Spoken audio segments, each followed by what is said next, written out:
Ernakulam തൃപ്പൂണിത്തുറയിൽ ragging പീഡനത്തെ തുടർന്ന് വിദ്യാർത്ഥി ആത്മഹത്യ ചെയ്ത സംഭവത്തിൽ ആരോപണ വിധേയരെ സംരക്ഷിച്ച തിരുവാണിയൂർ ഗ്ലോബൽ പബ്ലിക് സ്കൂൾ മിഹിറിനെതിരെ ആരോപണവുമായി വാർത്താക്കുറിപ്പും ഇറക്കി. അന്വേഷണം വേഗത്തിൽ പൂർത്തിയാക്കാനാണ് പൊതുവിദ്യാഭ്യാസ വകുപ്പിന്റെ നീക്കം.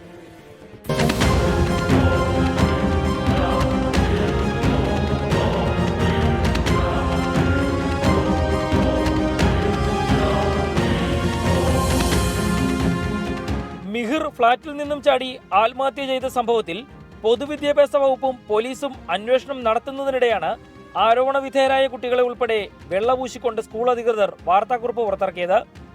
ആരോപണ വിധേയരായ കുട്ടികൾക്കെതിരെ തെളിവുകൾ ലഭിച്ചില്ലെന്നും നടപടിയെടുക്കാൻ സാധിക്കില്ല എന്നുമാണ് ഗ്ലോബൽ പബ്ലിക് സ്കൂളിന്റെ വിശദീകരണം.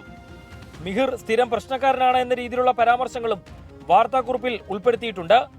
ആദ്യം പഠിച്ച സ്കൂളിൽ നിന്ന് മിഹിറിന് TC വാങ്ങിയത് സ്വന്തം ഇഷ്ടപ്രകാരമായിരുന്നുവെന്ന് ബന്ധുക്കൾ പറഞ്ഞു.